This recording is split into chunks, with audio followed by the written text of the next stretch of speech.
Hello दोस्तों, आपके अपने YouTube channel spectrum with Pankaj में स्वागत है। तो आज हम संख्या पद्धति के चैप्टर को लेकर उपस्थित हुए हैं जो क्लास 9th और क्लास 10th के स्टूडेंट के लिए उपयोगी है। तो आइए हम जानते हैं कि प्राकृतिक संख्या किसे कहते हैं। जिन संख्याओं द्वारा वस्तुओं की गणना की जाती है उन्हें प्राकृतिक संख्या कहते हैं। इसे n से प्रदर्शित करते हैं। n equal to 1, 2, 3, 4 and so on. यानी जिनके द्वारा, सिंपली समझ लीजिए, जिनके द्वारा हम वस्तुओं की गणना करते हैं उन्हें क्या कहते हैं? प्राकृतिक संख्या कहते हैं। जैसे आप मान लीजिए बाजार गए तो आप बाजार में किसी भी वस्तु को देखेंगे तो कहेंगे यह पहली वस्तु है, या दूसरी वस्तु है, या तीसरी वस्तु है। कभी आप उसको जीरो से नहीं गिनते हैं। यानी यदि किसी संख्या समूह में जीरो नहीं है, बाकी सभी संख्याएं उपस्थित है, तो उस संख्या का जो समूह होता है वह हमारा क्या कहलाता है? प्राकृतिक संख्या कहलाता है। दूसरी आती है हमारी समूह पूर्ण संख्या। पूर्ण संख्या होल नंबर। यदि प्राकृतिक संख्या के समूह में हम शून्य को सम्मिलित कर देते हैं तो जो संख्या का समूह बनता है उसे पूर्ण संख्या कहते हैं। इसे W से प्रदर्शित करते हैं। देखिए W equal to 0, 1, 2, 3 and so on. देखिए इसमें 0 आ गया कि नहीं? तो यदि किसी संख्या समूह में 0 सम्मिलित हो जाए तो वह संख्या समूह कैसा कहलाएगा? पूर्ण संख्या कहलाएगा। अब बात करते हैं अगली संख्या के बारे में, पूर्णांक संख्या। पूर्णांक संख्या किसे कहते हैं? Integer number. धन पूर्णांक, ऋण पूर्णांक तथा शून्य सहित संख्याओं का जो समूह बनता है उसे पूर्णांक संख्या कहते हैं। इसे Z या I से प्रदर्शित करते हैं। यानी एक ऐसा संख्या समूह जिसमें धनात्मक संख्याएं हो, यानी +1, +2, +3, +4 एंड सो ऑन, तथा ऋणात्मक संख्याएं हो, -1, -2, -3 एंड सो ऑन, तथा शून्य संख्या भी हो, 0 भी हो, तो यह जो समूह बनता है उसे क्या कहते हैं? पूर्णांक संख्या कहते हैं। अब अगला संख्या पद्धति के बारे में बात करते हैं। अगली संख्या अभाज्य संख्या, प्राइम नंबर।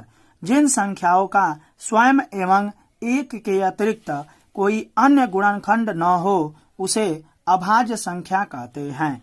जैसे यदि हम इसको इस रूप में बताएं कि यदि एक ऐसी संख्या हो जिसका केवल व केवल 2 ही गुणनखंड हो, न 2 से कम हो न 2 से ज्यादा हो, तो उसे हम क्या कहते हैं? अभाज्य संख्या कहते हैं। जैसे 2, 3, 5, 7, 11 एंड सो ऑन।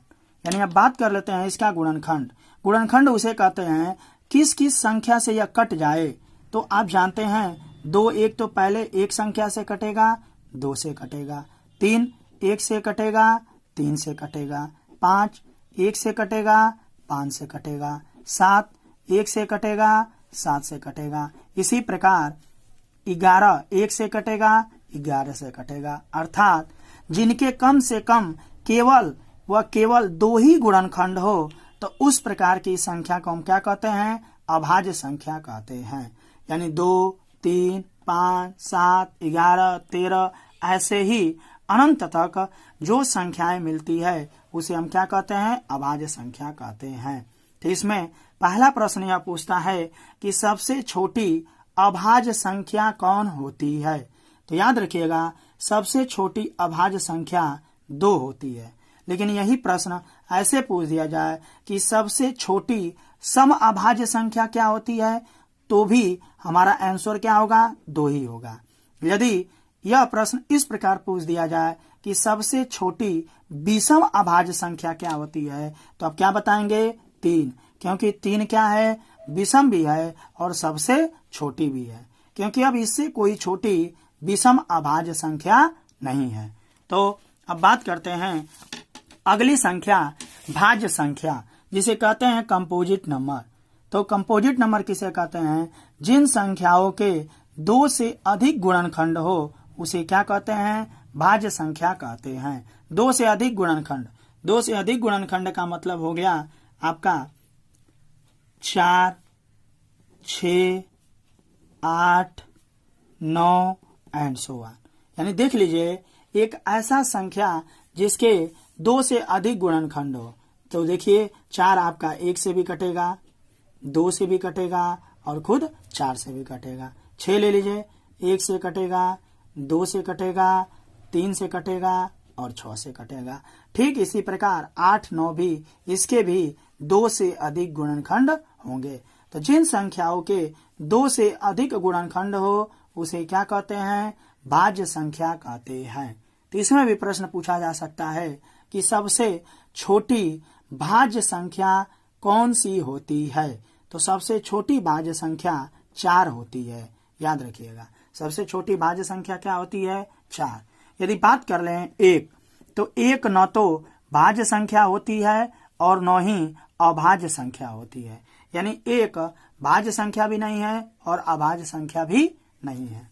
अब बात कर लेते हैं अगली संख्या, परिमेय संख्या, रेशनल नंबर। तो जिन संख्याओं को P/Q के रूप में लिखा जा सके उसे परिमेय संख्या कहते हैं, जहां Q नॉट इक्वल टू 0 तथा P और Q कैसे होने चाहिए? पूर्णांक संख्या होने चाहिए। तो जैसे में बात कर लेते हैं परिमेय संख्या में आपका, जैसे में आपका हो जाएगा 0, 1, 22/7, 3.14, 2.3 √4। तो अब आइए बात करते हैं कि ये कैसे परिमेय संख्या है, क्योंकि आप जानते हैं जिसे P/Q के रूप में लिखा जा सके तो क्या 0 को हम 0/1 लिख सकते हैं कि नहीं? तो देखिए P/Q के रूप में हो गया कि नहीं, क्योंकि यहाँ कि Q नॉट इक्वल टू 0, तो क्या Q 0 है? नहीं है। तो इसलिए हमारा 0 क्या होगा? परिमेय संख्या होगा। 1, तो 1 को भी आप 1/1 लिख सकते हैं। तो देखिए यहाँ पर भी हमारा Q नॉट इक्वल टू 0 है, तो इसलिए हमारा 1 भी क्या हो जाएगा? परिमेय संख्या हो जाएगा। अब अगली संख्या बात करते हैं 22/7। तो ये तो वैसे ही दिख रहा है P/Q के रूप में, इसलिए इसे क्या कहेंगे हम लोग? परिमेय संख्या। और 3.14, क्या 3.14 को हम 314/100 लिख सकते हैं कि नहीं? तो देखिए अभी P/Q के रूप में हो गया कि नहीं, तो इसलिए हम क्या कहेंगे? परिमेय संख्या। 2.33, तो 2.3 को भी 3 के ऊपर बार का मतलब होता है यही संख्या बार बार आना, यानी 2.333 एंड सो ऑन तक। तो इसे भी हम लोग परिमेय संख्या के रूप में लिख सकते हैं। √4, तो √4 का मान होता है 2, और आप जानते हैं 2 क्या होगा? परिमेय संख्या हो गया। अब अगली संख्या बात करते हैं अपरिमेय संख्या, इर्रेशनल नंबर। इर्रेशनल नंबर किसे कहते हैं? जिन संख्याओं को P/Q के रूप में न लिखा जा सके उन्हें क्या कहते हैं? अपरिमेय संख्या कहते हैं। जैसे बात कर ले हम लोग, जैसे √2, √3, पाई, 4.15, 3, 2, 6, 7 एंड सो ऑन, 2 √5 और √2 - 1/√2 + 1। तो आप यह भी कह सकते हैं कि जो संख्याएं प्रायः अंडर रूट में होती है तथा जिनका वर्गमूल न निकल सके उसे क्या कहेंगे? अपरिमेय संख्या। देखिए √2, क्या √2 का वर्गमूल निकल सकता है? नहीं, क्योंकि यहाँ पे √4 का निकल गया था, इसलिए यह हमारी परिमेय संख्या होती है। लेकिन √2 का कोई भी वर्गमूल नहीं निकलेगा, इसलिए हमारी अपरिमेय संख्या होती है। √3 अपरिमेय संख्या, पाई अपरिमेय संख्या। यहाँ पे बच्चे ज्यादा कंफ्यूज होते हैं, यह याद रखिएगा पाई का मान ही होता है 22/7, लेकिन 22/7 होता है वह परिमेय संख्या होती है, परंतु केवल पाई पूछ दे तो पाई अपरिमेय संख्या होती है। अब बात करते हैं अगली संख्या, वास्तविक संख्या, रियल नंबर। तो परिमेय तथा अपरिमेय संख्याओं के सम्मिलित रूप को वास्तविक संख्या कहते हैं। यानी जिन संख्या समूह में आपको परिमेय तथा अपरिमेय दोनों प्रकार की संख्याएं सम्मिलित हो उसे क्या कहेंगे? वास्तविक संख्या।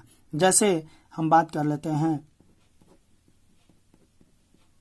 जैसे 0, 1, 22/7, 9.8 पाई 9 प्लस √3। यानी इस प्रकार की, देखिए इसमें परिमेय भी है और अपरिमेय भी है। तो यदि परिमेय और अपरिमेय दोनों संख्याएं सम्मिलित हो जाएं तो हम उसे क्या कहेंगे? वास्तविक संख्या कहते हैं। अगली आती है हमारी काल्पनिक संख्या, इमेजिनरी नंबर।